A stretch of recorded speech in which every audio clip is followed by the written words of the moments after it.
Mr. Speaker, Their Majesties King Charles III and Queen Camilla.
Members of Congress, I have the high privilege and distinct honor of presenting to you His Majesty Charles III.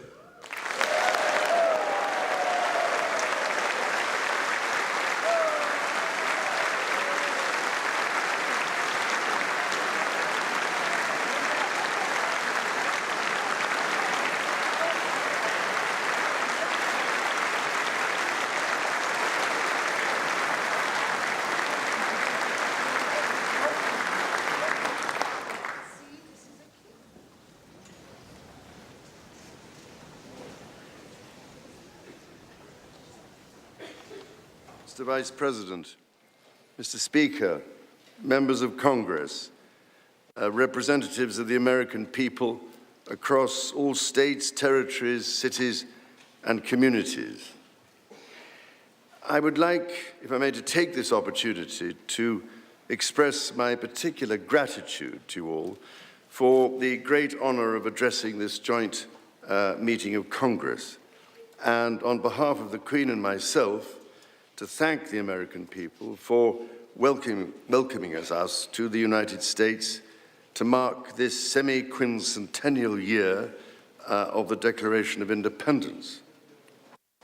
And for all of that time,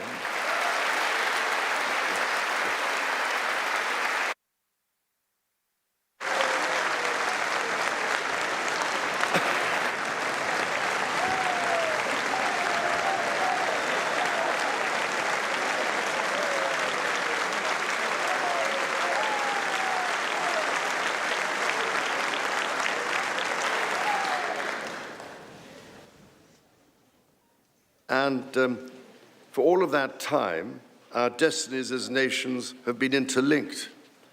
As Oscar Wilde said, we have really everything in common with America nowadays, except, of course, language. So, ladies and gentlemen, we meet in times of great uncertainty, in times of conflict from Europe to the Middle East, which pose immense challenges for the international community and whose impact is felt in communities the length and breadth of our own countries.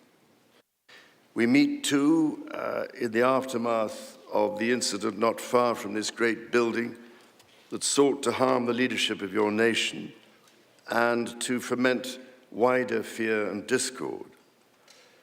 Let me say with unshakable resolve, such acts of violence will never succeed.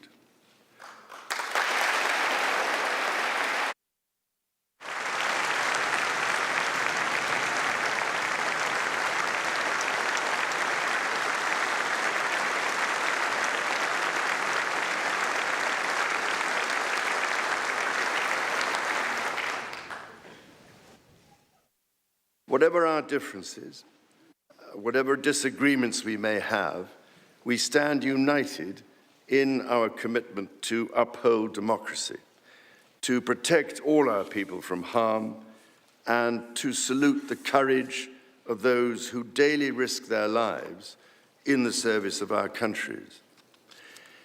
Standing here today, it is hard not to feel the weight of history on my shoulder, because the modern relationship between our two nations and our own peoples spans not merely 250 years, but over 4 centuries.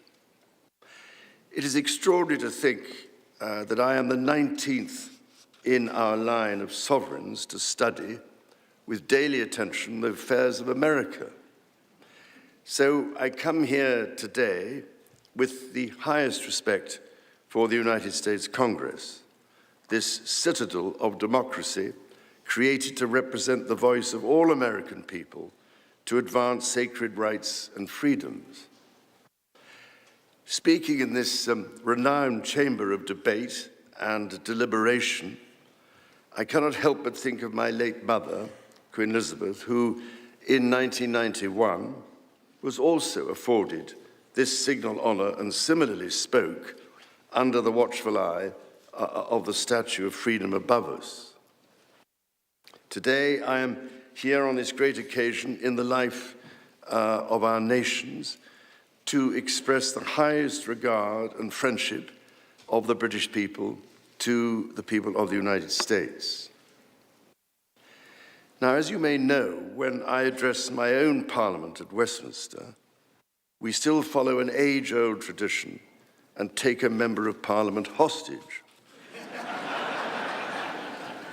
holding him or her at Buckingham Palace until I am safely returned. These days, we look after our guests rather well, to the point that they often do not want to leave. I don't know, Mr. Speaker, if there were any volunteers for that role here today. As I look back across the centuries, Mr. Speaker, there emerge certain patterns, certain self-evident truths from which we can learn and draw mutual strength. With the spirit of 1776 in our minds, we can perhaps agree that we do not always agree, at least in the first instance. Indeed, the very principle on which your Congress was founded, no taxation without representation, was at once a fundamental disagreement between us, and at the same time a shared democratic value which you inherited from us.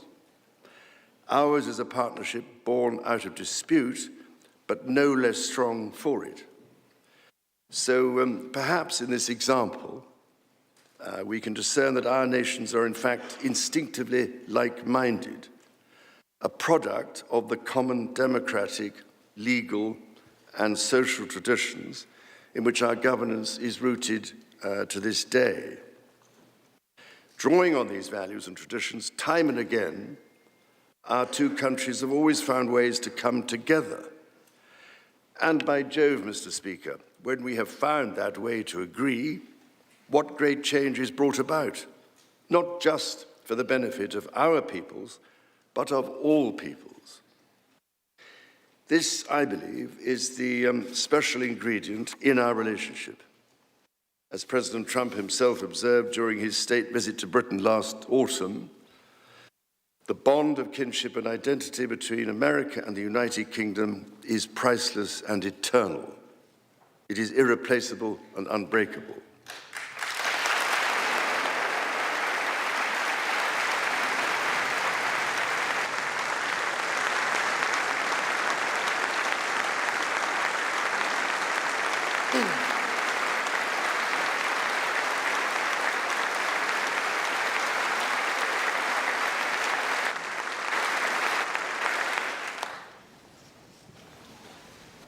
Mr. Speaker, this is by no means my first visit to Washington, D.C., the capital of this great republic. It is, in fact, my 20th visit to the United States and my first as King and head of the Commonwealth. This is a city which symbolizes a period in our shared history, or what Charles Dickens might have called a tale of two Georges.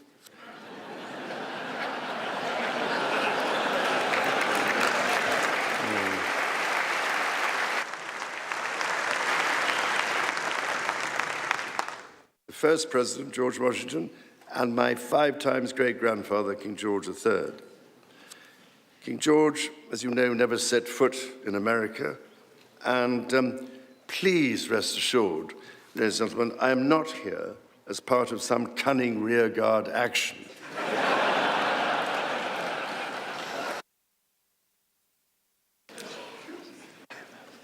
The Founding Fathers were bold and imaginative rebels with a cause.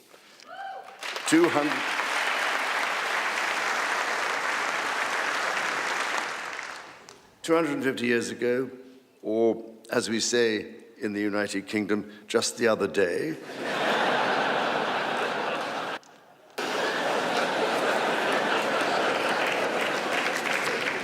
they declared independence. By balancing contending forces and drawing strength in diversity, they united 13 disparate colonies to forge a nation on the revolutionary idea of life, liberty, and the pursuit of happiness. They carried with them and carried forward the great inheritance of the British Enlightenment, as well as the ideals which had an even deeper history in English common law and Magna Carta.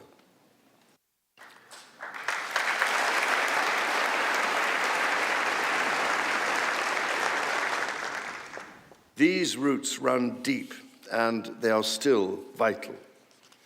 Our Declaration of Rights of 1689 was not only the foundation of our constitutional monarchy, but also provided the source of so many of the principles reiterated, often verbatim, in the American Bill of Rights of 1791. And those roots go even further back in history. The US Supreme Court Historical Society has calculated that Magna Carta is cited in at least 160 Supreme Court cases since 1789, not least as the foundation of the principle that executive power is subject to checks and balances.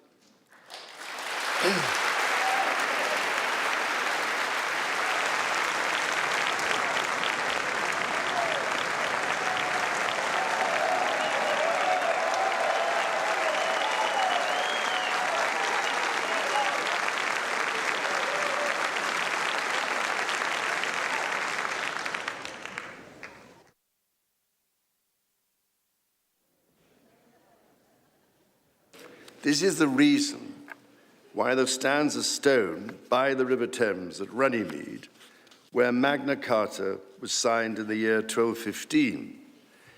This stone records that an acre of that ancient and historic site was given to the United States of America by the people of the United Kingdom to symbolize our shared resolve in support of liberty and in memory of President John F. Kennedy. Distinguished members of the 119th Congress, it is here in these very halls that this spirit of liberty and the promise of America's founders is present in every session and every vote cast, not by the will of one, but by the deliberation of many, representing the living mosaic of the United States. In both of our countries, it is the very fact of our vibrant, diverse, and free societies that gives us our collective strength, including to support victims of some of the ills that so tragically exist in both our societies today. And, Mr. Speaker, for many here, and for myself, the Christian faith is a firm anchor and daily inspiration that guides us, not only personally,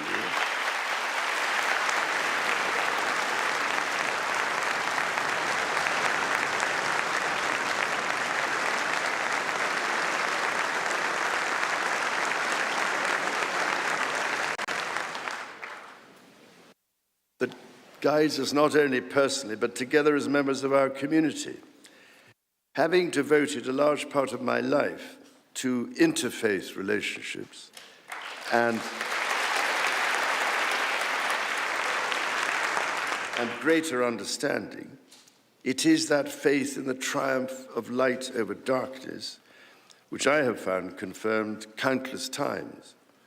Through it, I am inspired by the profound respect that develops as people of different faiths grow in their understanding of each other.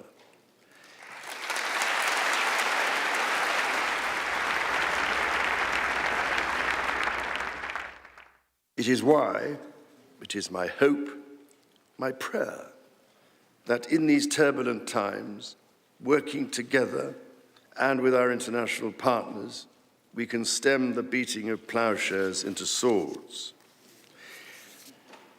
I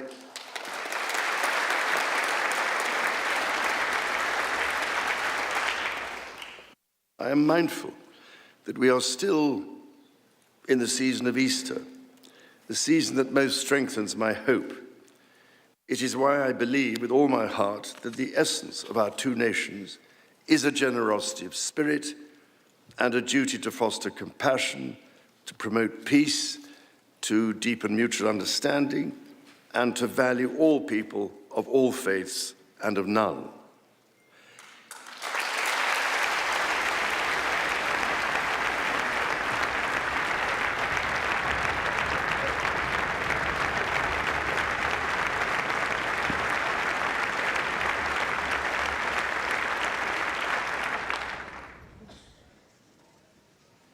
The alliance that our two nations have built over the centuries, and for which we are profoundly grateful to the American people, is truly unique.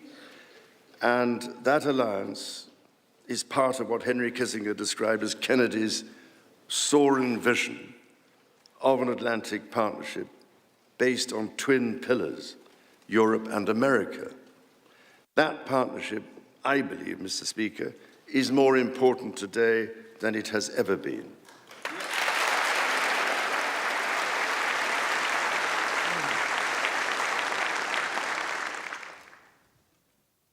The first reigning British sovereign to set foot in America was my grandfather, King George VI. He visited in 1939 with my beloved grandmother, Queen Elizabeth, the Queen Mother. The forces of fascism in Europe were on the march, and sometime before the United States had joined us in the defense of freedom, our shared values prevailed. Today, we find ourselves in a new era, but those values remain. It is an era that is in many ways more volatile and more dangerous than the world to which my late mother spoke in this chamber in 1991. The challenges we face are too great for any one nation to bear alone. But in this unpredictable environment, our alliance cannot rest on past achievements or assume that foundational principles simply endure. As my Prime Minister said last month, ours is an indispensable partnership. We must not disregard everything that has sustained us for the last 80 years. Instead, we must build on it.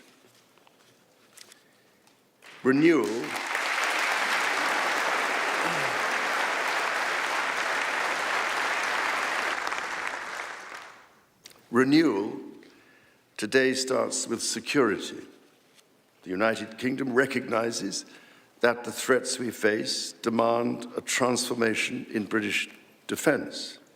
That is why our country, in order to be fit for the future, has committed to the biggest sustained increase in defence spending since the Cold War, during part of which, over 50 years ago, I served with immense pride in the Royal Navy, following in the naval footsteps of my father, Prince Philip, Duke of Edinburgh, my grandfather, King George VI, my great-uncle, Lord Mountbatten, and my great-grandfather, King George V.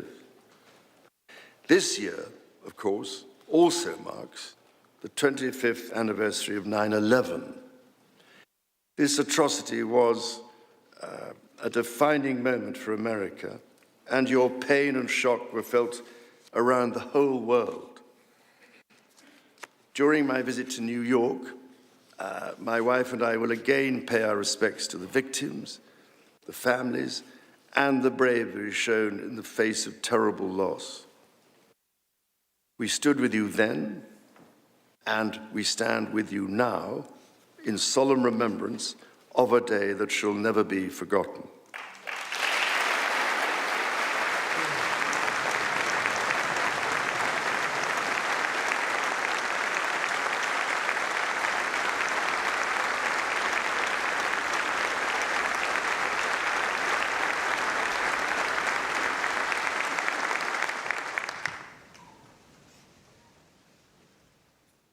In the immediate aftermath of 9/11, when NATO invoked Article 5 for the first time, and the United Nations Security Council was united in the face of terror, we answered the call together, as our people have done so for more than a century, shoulder to shoulder through 2 world wars, the Cold War, Afghanistan, and moments that have defined our shared security.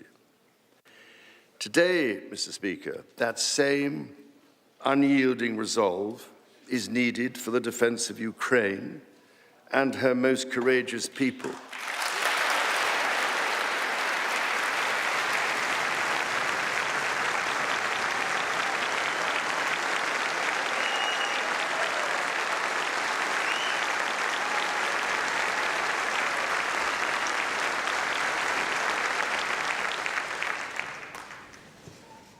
It is needed in order to secure a truly just and lasting peace.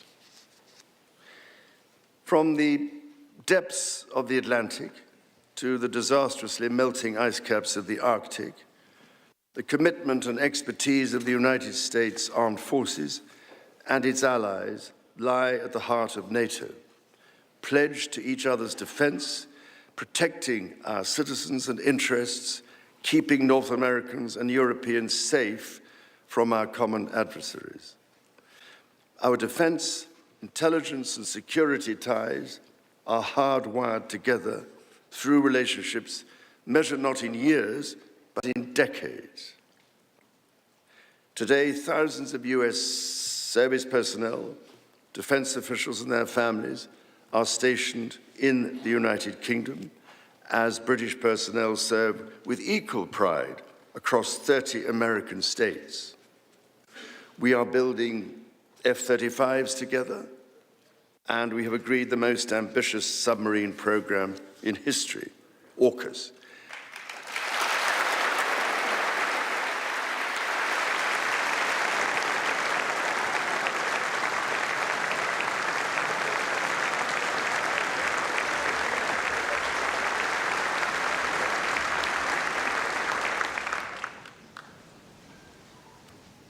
And we are doing it in partnership with Australia, a country of which I'm also immensely proud to serve as sovereign.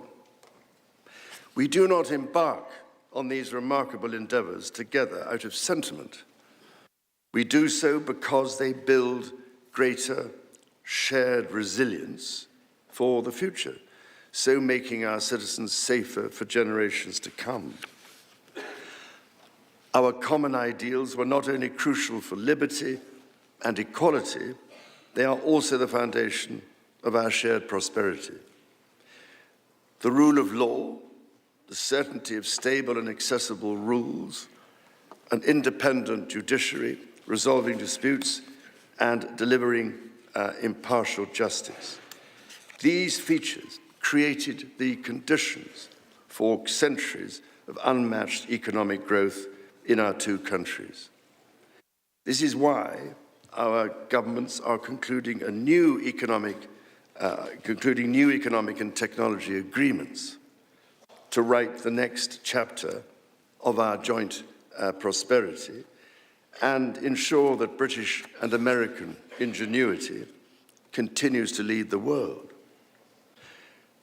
Our nations are combining talent and resources in the technologies of tomorrow.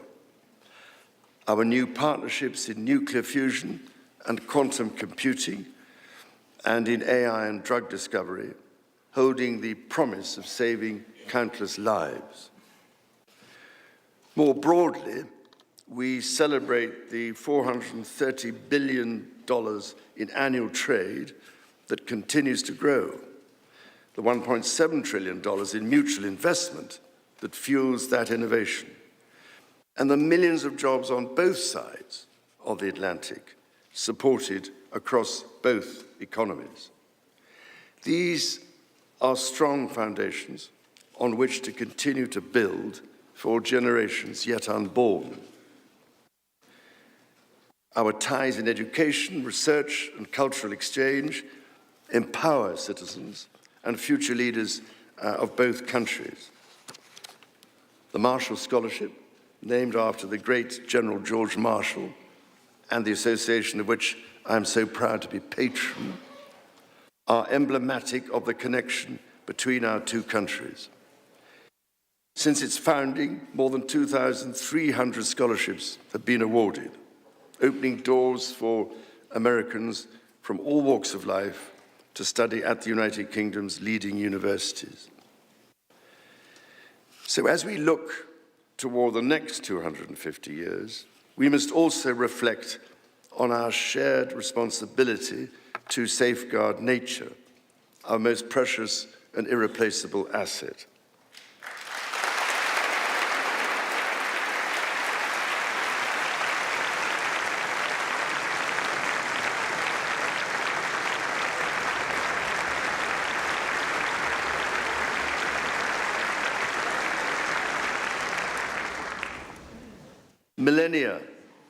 Millennia before our nations existed, before any border drawn, the mountains of Scotland and Appalachia were one, a single continuous range forged in the ancient collision of continents. The natural wonders of the United States of America are indeed a unique asset, and generations of Americans have risen to this calling.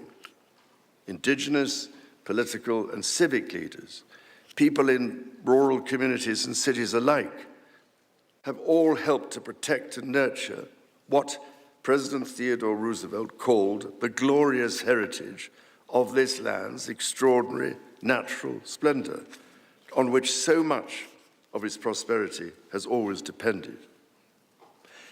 Yet, even as we celebrate the beauty that surrounds us, our generation must decide how to address the collapse of critical natural systems, which threatens far more than the harmony and essential diversity of nature.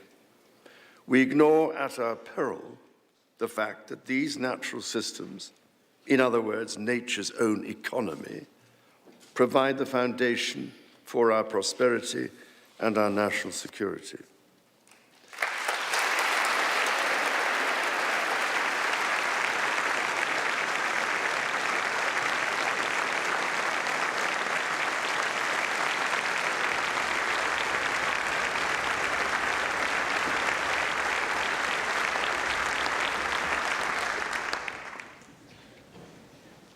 The story of the United Kingdom and the United States is at its heart a story of reconciliation, renewal, and remarkable partnership.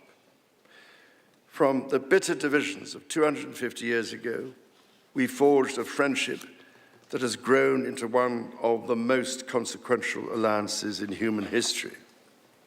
I pray with all my heart that our alliance will continue to defend our shared values with our partners in Europe and the Commonwealth and across the world. And